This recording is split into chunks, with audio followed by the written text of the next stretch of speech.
నమస్తే, welcome to hot topic. నేను మీ బ్రహ్మనాయుడు. ఆంధ్రప్రదేశ్ రాజకీయాల్లో మునుపెన్నడూ లేని విధంగా పొలిటికల్ ట్రాన్స్ఫర్లు ఒకవైపు అయితే, గోడ దూకుతున్న నేతలు మరోవైపు. నిన్న మొన్నటి వరకు ప్రత్యర్థి రాజకీయ పార్టీలను నానా మాటలు మాట్లాడినటువంటి నేతలు ఇప్పుడు అదే రాజకీయ పార్టీలోకి వెళ్ళడానికి సిద్ధమవుతున్నారు. అధికార పార్టీ నుంచి ప్రతిపక్షంలోకి, ప్రతిపక్షం నుంచి అధికార పార్టీలోకి.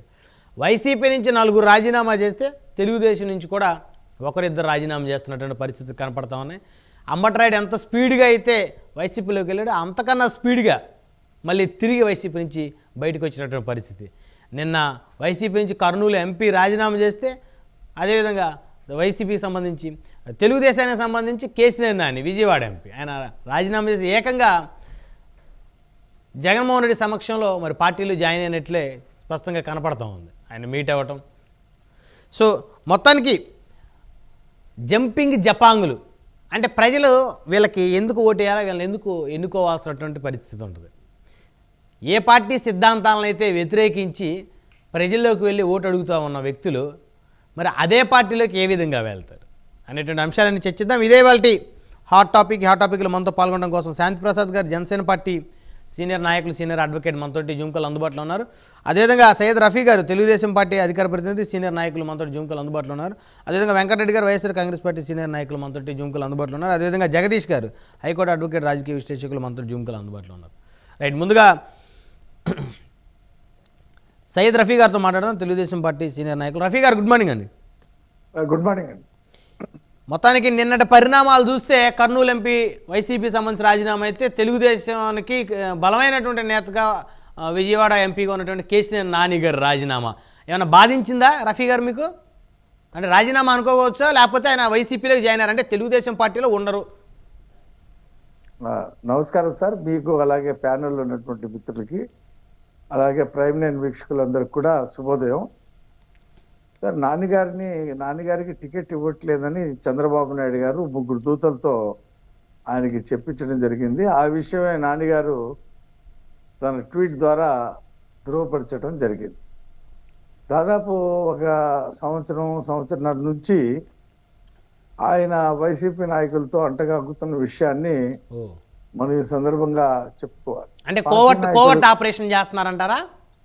ఆ మాట నేను అన్నాను, కానీ ఓకే, పార్టీ నాయకులతో మాత్రం దూరంగా ఉంటున్నాడు. 7 నియోజకవర్గాల్లో ఉన్నటువంటి ఇన్ఛార్జీలు, ఒక ఎమ్మెల్యేతో ఆయన దూరంగా ఉంటున్నాడు.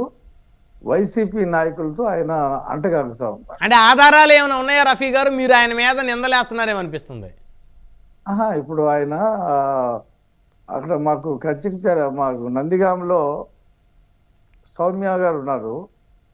ఆమెకు వ్యతిరేకంగా ఉన్నటువంటి ఎమ్మెల్యేతో ఆయన కార్యక్రమాలు పాల్గొనడం, ఆయన బాగా పనిచేస్తున్నాడని చెప్పటం, అలాగే ప్రతి విషయంలో పార్టీ కార్యక్రమాలు, దీని మహానాడుకి ఆయన రాలేదు, ఒంగోలు మహానాడుకి, రాజమండ్రి మహానాడుకి రాలేదు, లోకేష్ గారి పాదయాత్రలు ఎక్కడ కనిపించలేదు, అలాగే పార్టీ మీటింగ్లు ఎక్కడ పెట్టినా సరే ఆయన హాజరు అవ్వట్లేదు. గత సంవత్సరం నుండి ఆయన వైఖరి తీసుకోవటమే కాకుండా మొన్న తిరువూరులో అనుచితమైనటువంటి వ్యాఖ్యలు చేశాడు.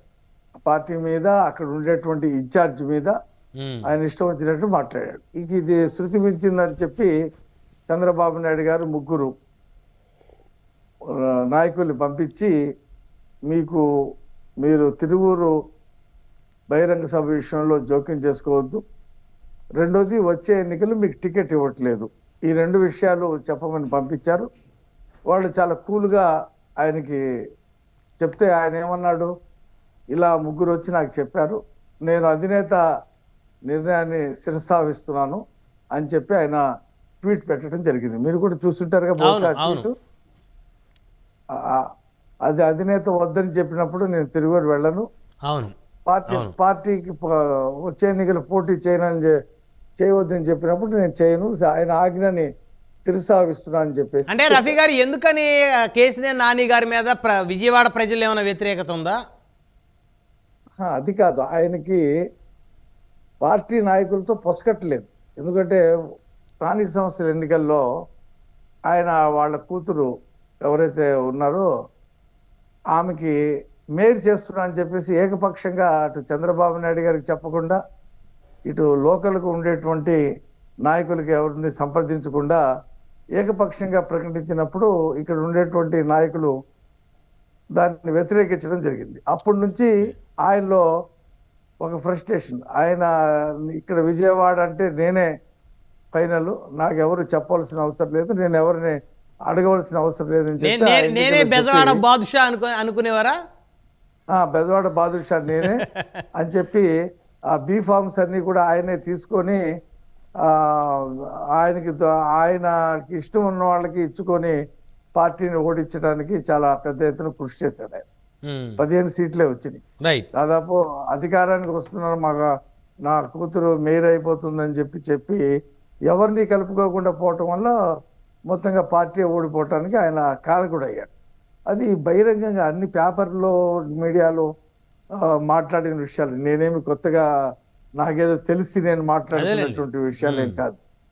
అది బహిరంగంగా జరిగినట్టు చర్చ. దాని మీద నాయకులు ఆయనకు వ్యతిరేకంగా కొంతమంది స్టేట్మెంట్లు ఇస్తే పార్టీ వాళ్ళు పిలిచి మీరు అలా మాట్లాడదు దానికి వ్యతిరేకంగా. అయితే ఇక్కడ ఒకటి ఆయన అంశం పక్కన పెడితే మనం రఫీ గారు తెలుగుదేశం పార్టీలో నాని గారి లాంటి నేతలు రాజీనామా చేస్తే తెలుగుదేశం పార్టీకి ఏదైనా నష్టం వాటిల్లే పరిస్థితి ఉంటుంది. ఎందుకంటే వైసీపీ నేతలు రాజీనామా చేస్తే వైసీపీకి నష్టం వాటిల్తుందని మనం అందరం మాట్లాడుతున్నాం. మరి టీడీపీకి ఏం నష్టం వాటిల్లేదా? ఇప్పుడు ఇక్కడ విషయం ఏంటంటే 2014లో ఆయన ఒక బస్సు ఆపరేటర్ తప్పితే, ఒక ట్రాన్స్పోర్టర్ తప్పితే ఆయనకి రాజకీయంగా తెలుగుదేశం పార్టీలో కానీ వేరే పార్టీలో కానీ పెద్దగా ఏమి పదవులు చేసినటువంటిది లేదు. ప్రజారాజ్యంలో ఆయన చేరి అక్కడ కూడా చిరంజీవి గారితో ఇలాగే మాట్లాడి ఆ పార్టీ నుండి కూడా బయటికి రావడం జరిగింది. అదొక్కటే చరిత్ర ఉంది. ఆయన తెలుగుదేశం పార్టీలో కూడా ఆయనకేం పదవి లేదు. సరే, చంద్రబాబు నాయుడు గారు అప్పుడు ఉన్నటువంటి పరిస్థితి దృష్ట్యా 2014లో ఆయన టికెట్ ఇవ్వడం జరిగింది. 2019లో కూడా టికెట్ ఇవ్వడం జరిగింది. చంద్రబాబు నాయుడు గారు రాజకీయ భిక్ష పెట్టారు, తెలుగుదేశం పార్టీ రాజకీయ భిక్ష పెట్టింది, అందులో ఎలాంటి డౌట్ లేదు. అదే 14కు ముందు ఆయన తెలుగుదేశం పార్టీలో ఒక పదవి కూడా లేదు ఆయన. ఓకే.